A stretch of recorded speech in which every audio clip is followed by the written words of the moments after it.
Hello students, welcome back to my channel BMAT. কেতিয়া আহিব 2024 চনৰ স্কুটিৰ মেৰিট লিষ্ট। এই বিষয়তে বহুতে জানিবলৈ চাইছে।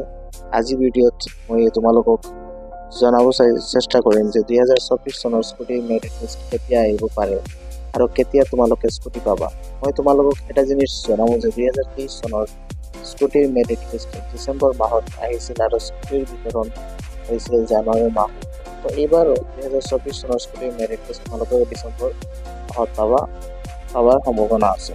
যেহেতু এইবাৰ ৰিজাল্টটো অলপ আগতে হৈছিল, বোৰ্ডে কিবা নৱেম্বৰ মাহত মেৰিট লিষ্ট দিব পাৰে। আৰু মেৰিট লিষ্ট অহাৰ পিছত আগতে মই ভিডিঅ' বনাই তোমালোকে ইনফৰ্ম কৰিম। যদি চেনেলত নতুন আহিছো তেনেহ'লে চেনেলটো ছাবস্ক্ৰাইব কৰি ৰাখি দিবা, যাতে স্কুটিৰ আপডেট তোমালোকক সকলোৰ আগতে পাই থাকে।